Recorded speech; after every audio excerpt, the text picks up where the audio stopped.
Alright guys, in today's video we're going to be going over the ICT silver bullet strategy. So we're literally going over every single thing that you need to know, including my A+ checklist criterias.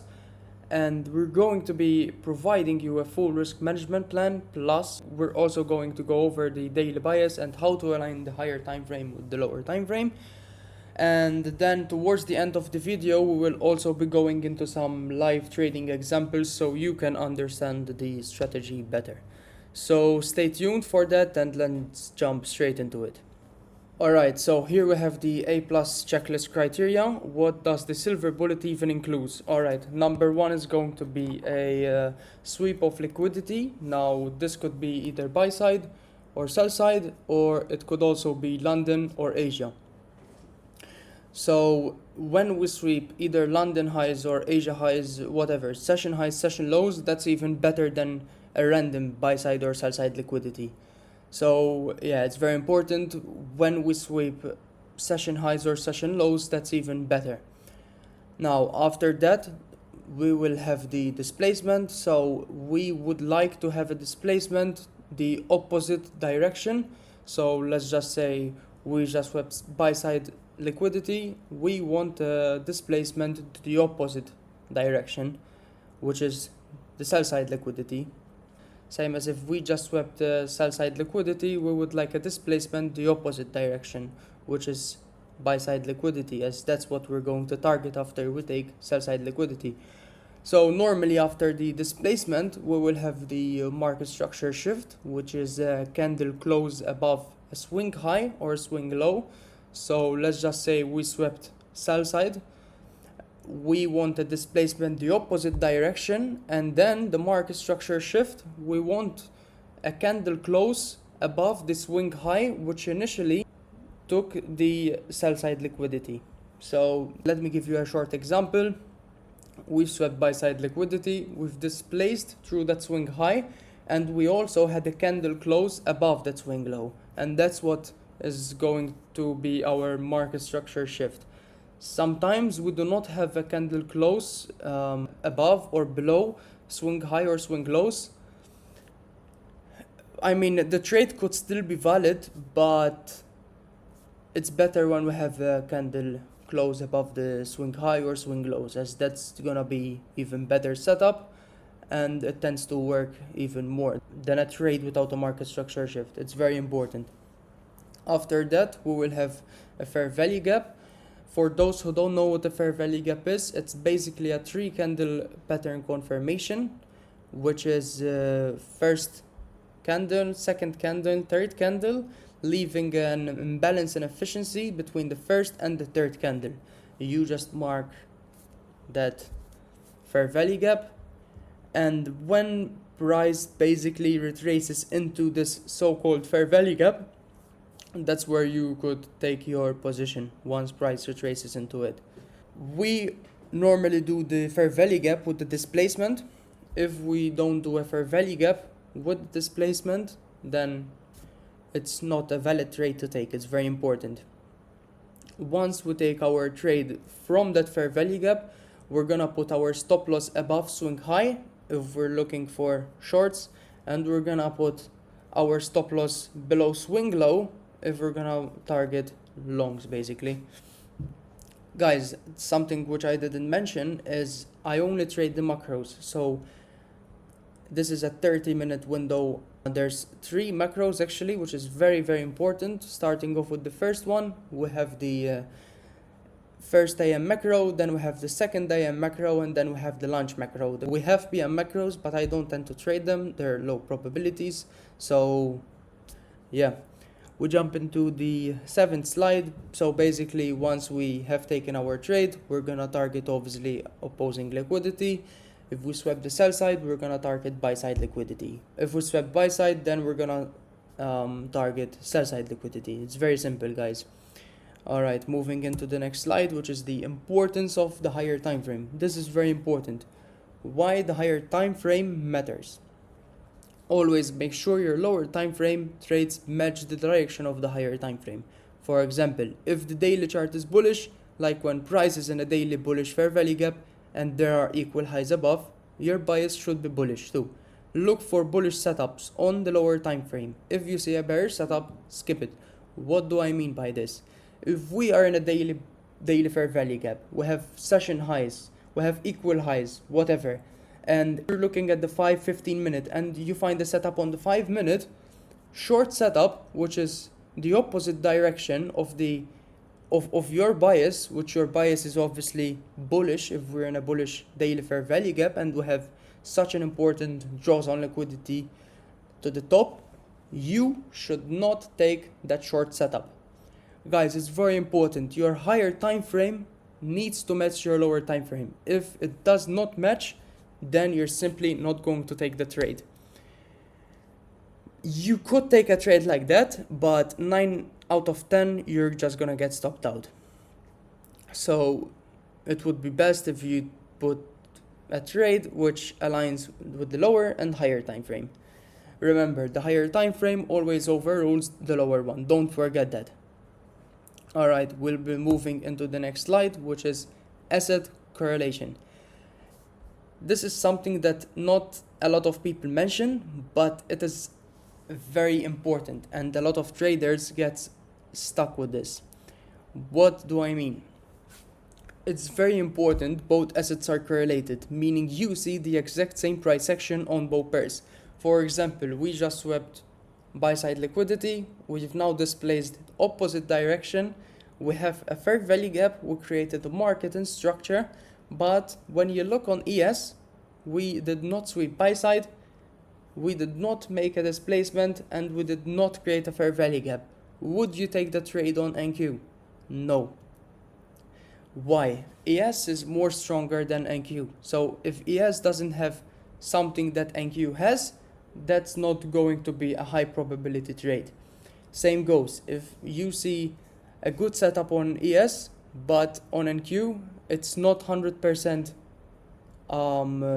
it's not 100% correct, then you're not gonna be entering in the trade. It's very important. If you see a displacement on NQ, you should see it on ES. Then you should take your trade, yes, because then it's a very high probability trade. So asset correlation is very simple to understand. Make sure both assets have the same exact thing. Where to take partials? This is very important. Some of you will get greedy, they want a 1 to 5 risk to reward, and trust me guys, with a 1 to 5 risk to reward, 9 out of 10 you're gonna get stopped out, break even, or stopped out. So let's start talking about where you should take your partials. Starting with the first one, internal range liquidity.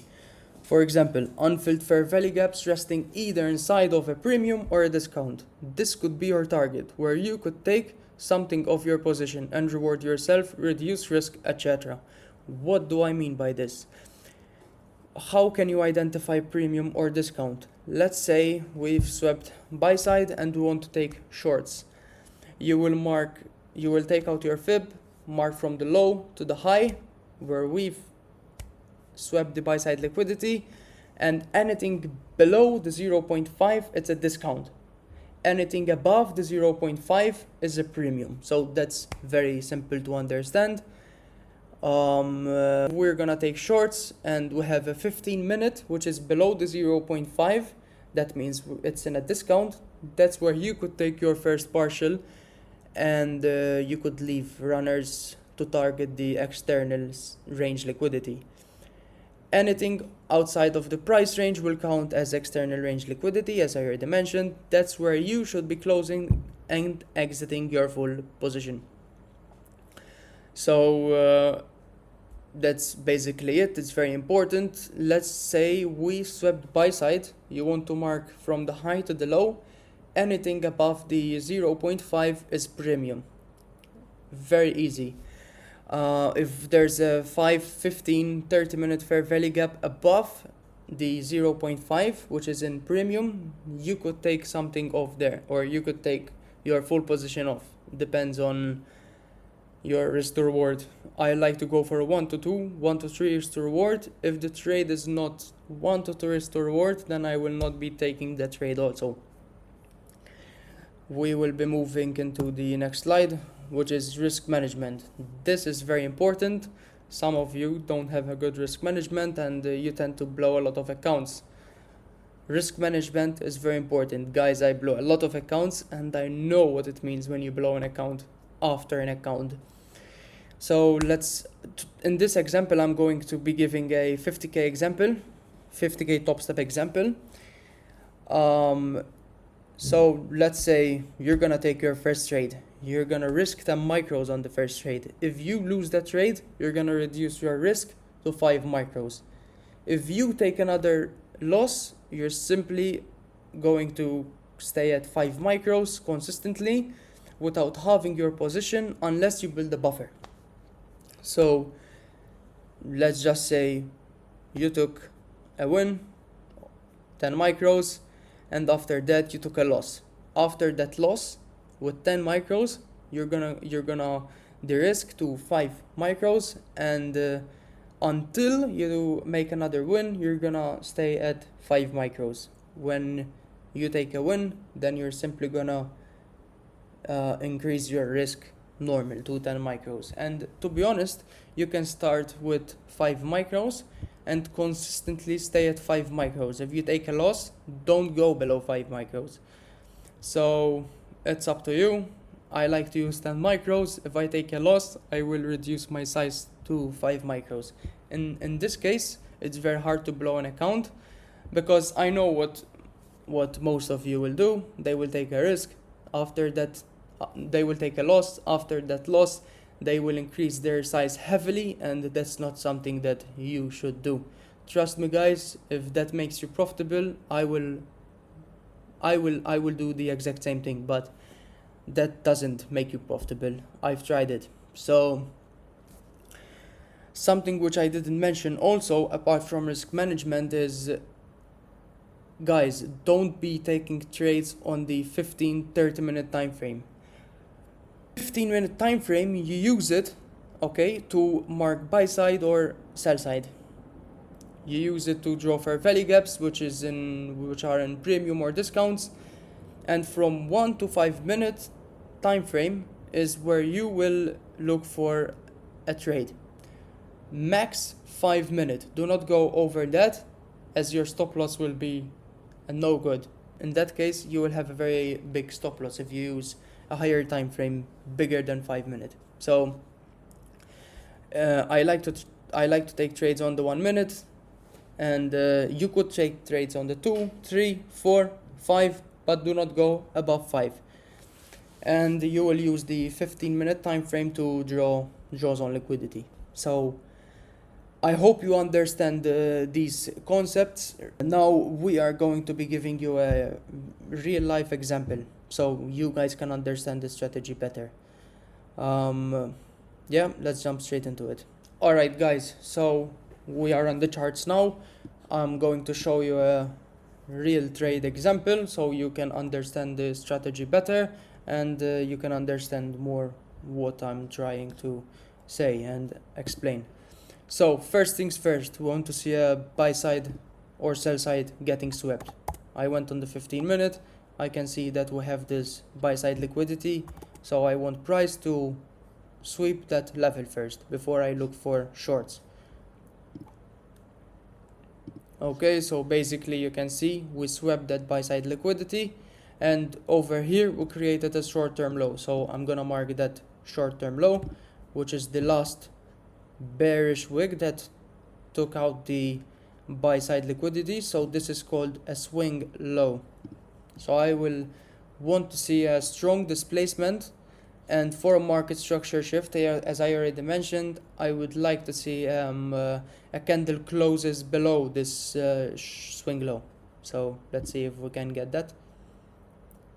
Okay, so perfectly, we had a very nice displacement and we had a very nice candle close below that short-term low, which initially we have created a market structure shift. Now, after the market structure shift, we want to see a fair value gap.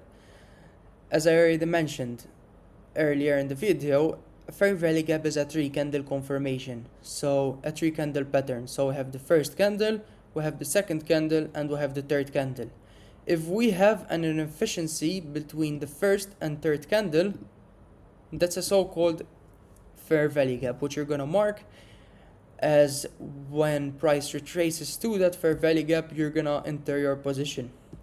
In this case, I'm gonna enter shorts targeting relative equal lows, as you can see over here, and as you can see on the 5-minute. So once price retraces immediately into this fair value gap, you're just gonna take your trade. Make sure that it's in the 30-minute window. The macro started at 345, so it's 348, which is in the macro, so it's a valid trade to take. Once price retraces into that fair value gap, as you can see there, you will not wait for a candle close.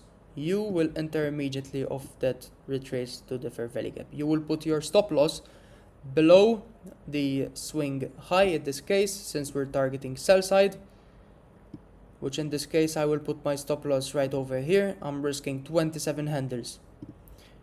If the trade has more than 30 handles, I will not take it, and I will simply target the relative equal lows for almost 1 to 5 risk to reward, which is very good.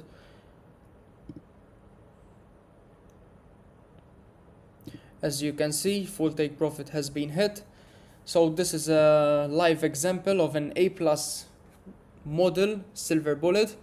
We have buy side sweep, we have a strong displacement, we have a nice market structure shift. We made a candle close below that swing low that initially took out the buy side liquidity right before displacing to the downside, and we have created a very nice bearish fair value gap.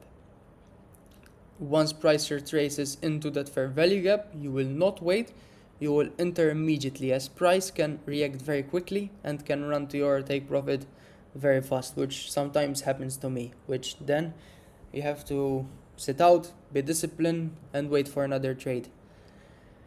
So this trade was a perfect example of a silver bullet model. Now let's just say we swept sell side liquidity.